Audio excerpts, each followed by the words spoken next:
এখন প্রশ্ন যেটা স্যার, যে সিএ পাশ করা নাকি অনেক কঠিন, তো আপনি যদি একটু বলতেন যে সিএ পাশ করতে এভারেজে কত বছর লাগে? সিএ পাস করাটা কঠিন এটা আসলে এখন আর প্রযোজ্য না। আমরা যখন সিএ পড়ছি তখন আসলে সিএ পাস করাটা অনেক কঠিন ছিল। কারণ কি? তখন ছিল লেভেল পাস। লেভেল পাস মানে হচ্ছে সে একটা, যেমন এখন সার্টিফিকেট লেভেলে 7টা কোর্স আছে, 7টা কোর্সের কেউ যদি একটা কোর্সে ফেল করে তাহলে তাকে আবার 7টা কোর্স পরীক্ষা দিতে হবে। এইটা ছিল লেভেল পাস। সো একসঙ্গে 7-8টা কোর্স পাস করে লেভেল পাস করা ছিল অনেক কঠিন। ওই লেভেল পাস করার সময়ে আসলে অনেকে বছরের পর বছর 5-10 বছরও পাস করতে পারতো না। বাট আমার কথা যদি আবার আমি বলি, আমি কিন্তু 2 বছরের মধ্যে পাস করে গেছি। আমাদের সময় যেটা নিয়ম ছিল যে 1 বছর পরে পরীক্ষা দেওয়া যেত। সো আর বছরে 2টা পরীক্ষা হতো। সো আমি 1 বছর পরে প্রথম পরীক্ষা দিয়েছি, 1.5 বছর পরে সেকেন্ড পরীক্ষা দিয়েছি, 2 বছরের মাথায় থার্ড পরীক্ষা দিয়েছি। 3টা আমি যেহেতু ফার্স্ট সিটিং এ পাস করছি, সো ওই লেভেল পাসের কঠিন নিয়মের সময়ও কিন্তু আমি 2 বছরে সিএ পাস করছি।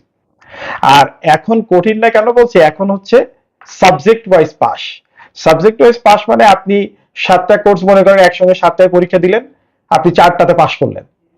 তো যে 4টাতে পাস করলেন ওই 4টাতে আর আপনার পরীক্ষা দিতে হবে না। তাহলে কি করতে হবে? আপনাকে বাকি 3টা পরীক্ষা দিতে হবে।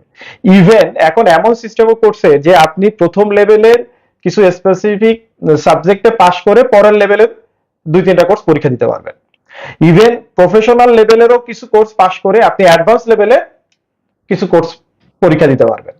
শুধু কি হবে না, আপনি প্রফেশনাল লেভেল ফুল ক্লিয়ার না করে অ্যাডভান্স লেভেলের কেস স্টাডিটা দিতে পারবেন না। তাহলে দেখেন এখনকার সুবিধাটা দেখেন, আপনি প্রি আর্টিকেলশিপের মাধ্যমে প্রথম লেভেল শেষ করে আসার সুযোগ পাচ্ছেন। প্রফেশনাল লেভেল আপনি সাবজেক্ট ওয়াইজ পাস, আপনি যদি মনে করেন 7টা একসঙ্গে পাস করতে পারবো না, 2টা 3টা করে পরীক্ষা দিতে পারেন। আবার প্রফেশনাল লেভেলের কিছু পাস করে চাইলে অ্যাডভান্স লেভেলও পরীক্ষা দেওয়া সম্ভব। তো আমাদের সময় যেমন আমি 2 বছরে পাস করেছি, এখন আরো পরীক্ষা হচ্ছে সার্টিফিকেট লেভেল 4 বার, প্রফেশনাল এবং অ্যাডভান্স লেভেল 3 বার। তো আমি যখন 3টা বই লিখতে গিয়ে আমি গবেষণা করে যেটা দেখেছি, একজন ইউনিভার্সিটির খুব ম্যারিটোরিয়াস স্টুডেন্ট, একটা টপ এন্ডের স্টুডেন্ট যদি সিএ পড়তে আসে তার পক্ষে এখন 1 বছরে সিএ পাস করা সম্ভব। 1 বছরে তার পক্ষে সিএ পাস করা সম্ভব।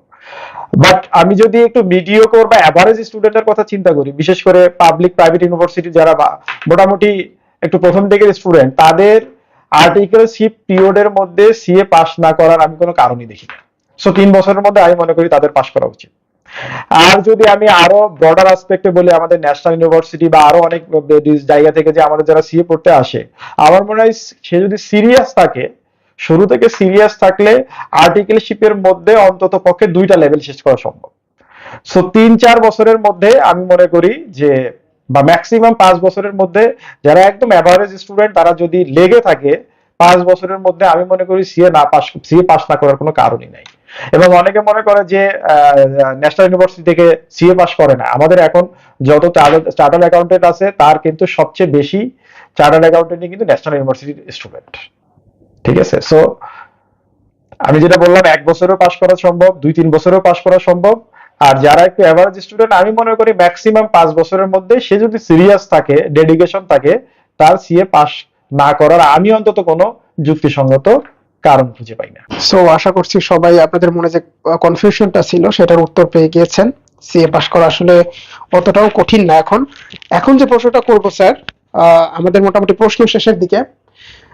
সিএ করে যদি কেউ বিদেশে যেতে চায় তাহলে সেটা সম্ভব কিনা, বা কিভাবে যাওয়া সম্ভব? বা হ্যাঁ, সিএ পাস করে এখন এখন বিদেশে যেও সেটেলড হতে পারে। আমাদের অনেক মেম্বার এখন আমাদের অস্ট্রেলিয়া, কানাডা, ইউএসএ, ইউকে দিকে যদি আমরা তাকাই, অনেক মেম্বার চলে গেছে। আমাদের এখন কিন্তু যেমন আইসিএডব্লিউ, যে institute of chartered accountants in England and Wales, তার সঙ্গে কিন্তু আইসিবি রেভিনিউ আছে। যেমন আমি যদি আমার কথা বলি, আমি যেহেতু ফেলো মেম্বার ইনস্টিটিউটের, আমাকে কোনো এক্সামই দিতে হবে না। ওদের সার্টেন সেট অফ একটা প্রসিডিউর আছে, ওই প্রসিডিউরটা আমাকে ফিল আপ করতে হবে, ওই একটা থিসিসের মতো পেপার মতো জমা দিতে হবে। এটা জমা দিলেই কিন্তু আমি আইসিএডব্লিউ মেম্বার হতে পারবো। সো আইসিডব্লিউর সঙ্গে আমাদের এমইউ আছে, সিপিএ অস্ট্রেলিয়ার সঙ্গে আছে, সিএএনজেড এর সঙ্গে আছে।